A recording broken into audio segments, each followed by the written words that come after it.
नमस्कार दोस्तों, 15 जनवरी 2026 से भारत की यूनिवर्सिटीज और कॉलेजेज में यूजीसी रेगुलेशन 2026 लागू हो चुका है।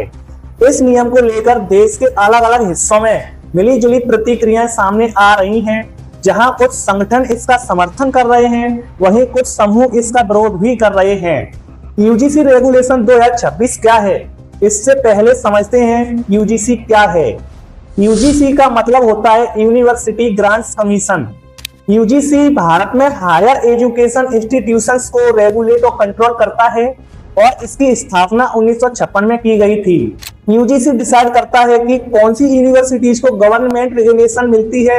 ये कॉलेजेस और यूनिवर्सिटीज को फंड और फाइनेंशियल हेल्प प्रोवाइड कराता है। एजुकेशन की क्वालिटी और स्टैंडर्ड्स को मेंटेन करना भी इसका काम है और ये नए एकेडमिक रूल्स और पॉलिसीज भी बनाता है। यूजीसी रेगुलेशन 2026 का मुख्य उद्देश्य है हायर एजुकेशन इंस्टीट्यूशंस में जातिगत भेदभाव को रोकना और इक्वलिटी को बढ़ावा देना।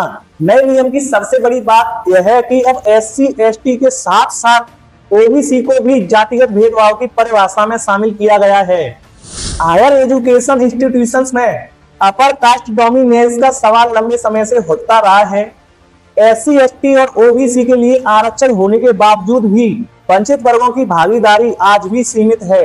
एससी एसटी एक्ट 1989 के होने के बावजूद भी दलित उत्पीड़न की घटना लगातार सामने आ रही हैं। कोर्ट में पेश किए गए आंकड़ों के हिसाब से हायर एजुकेशन इंस्टीट्यूशंस में जातिगत भेदभाव की शिकायतें पिछले 5 सालों में करीब 118% बढ़ी हैं। यूजीसी के अनुसार 2019-20 में 173 कंप्लेंट्स दर्ज हुई थी, वहीं 2023-24 में संख्या बढ़कर 378 हो गई। इन सालों के दौरान 704 यूनिवर्सिटीज और 1553 कॉलेजेस से कुल 1160 शिकायतें यूजीसी को मिली हैं। इंडियन यूनिवर्सिटीज में दलित स्टूडेंट्स के साथ भेदभाव के कई मामले सामने आए हैं। रोहित वेमुला, पायल तड़वी और दर्शन सोलंकी से जुड़े केसों ने हायर एजुकेशन सिस्टम पर गंभीर सवाल खड़े किए हैं। पहले यूनिवर्सिटीज में जातिगत भेदभाव को रोकने के लिए सिर्फ गाइडलाइंस थी, जिन्हें ज्यादा सीरियस नहीं लिया जाता था। अब यूजीसी रेगुलेशन 2026 में एससी एसटी के साथ साथ ओबीसी को भी साफ तौर पर शामिल किया गया है और कॉलेज यूनिवर्सिटीज की सीधी जिम्मेदारी तय की गई है।